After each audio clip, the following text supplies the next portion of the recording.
halo semuanya, balik lagi bersama saya Nathan di nge-review bareng saya. Jadi konten kali ini kita akan nge-review tempat sejarah di Kota Malang. Ya, beberapa tempat aja, tapi di Kota Malang ini banyak sekali tempat sejarah. Ya, contohnya kayak ya pokoknya nantilah. Dan lanjut ke video reviewnya.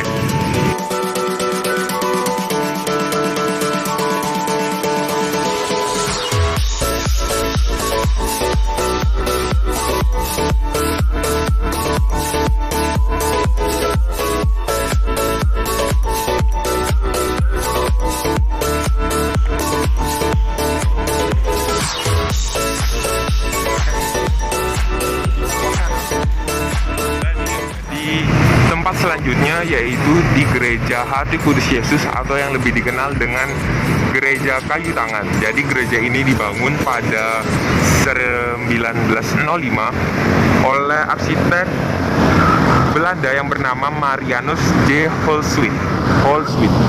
Jadi konsep gerejanya ini juga berkonsepnya gotik karena pada abad 19-an itu gereja bentuk neogotik ini sudah mewabah di bagian Eropa katanya. Dan yang dua menara ini pertama belum dibangun, dan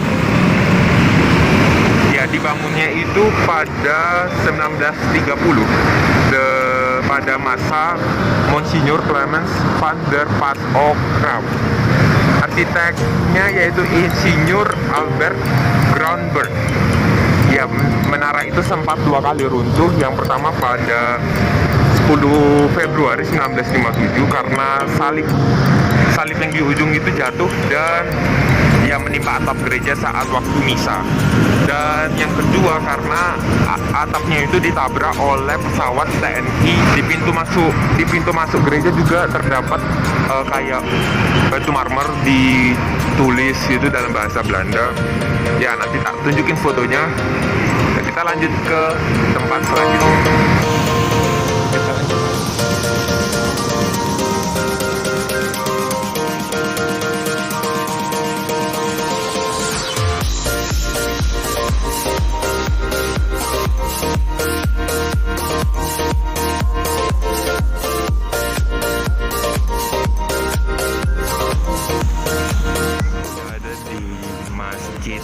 Agung Jami di depannya alun-alun Malang. Tempat ini bersejarah dan Masjid Jami ini dibangun pada 1875 dan ini penjelasannya mengapa ada ini, mengapa ada itu. Dan iya, dulu masjid ini terdapat prasasti yang berisi peresmian perluasan Masjid Jami dimulai tanggal 15 Maret 1903 dan selesai 13 September 1903. Pastinya ditandatangani langsung oleh Bupati Malang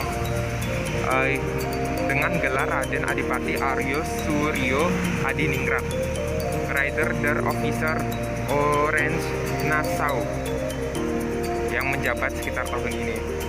Dan perluasan masjid ini itu ada perluasan yang kedua tahun 1950, yang perluasan ketiga 1980 selang 30 tahun, dan perluasan yang keempat 1992 yang 12 tahun kemudian. Dan ini 2002, 10 tahun kemudian itu dirancang oleh arsitek Prancis yang mengamati ini dan masjid ini diperkuat sekaligus diperindah sampai sekarang. Ya, bentuknya seperti ini. Dan di sebelah sana ada gereja mana? Ya, ini ada gereja GPIB Immanuel.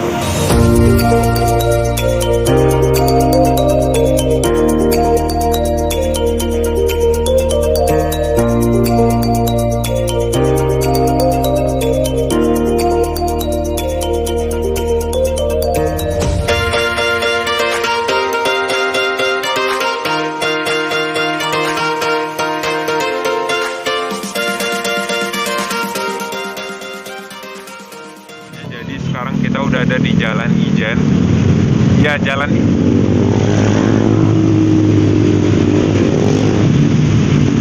Jadi Jalan Ijen ini dulu dibangun oleh seorang arsitek dari Belanda bernama Insinyur Insinyur Herman Thomas Karsten. Perancangan Jalan Ijen ini sudah dimulai pada sejak tahun 1935 dan rampung pada tahun 1960. Ya. Dan dulunya rumah-rumah di Ijen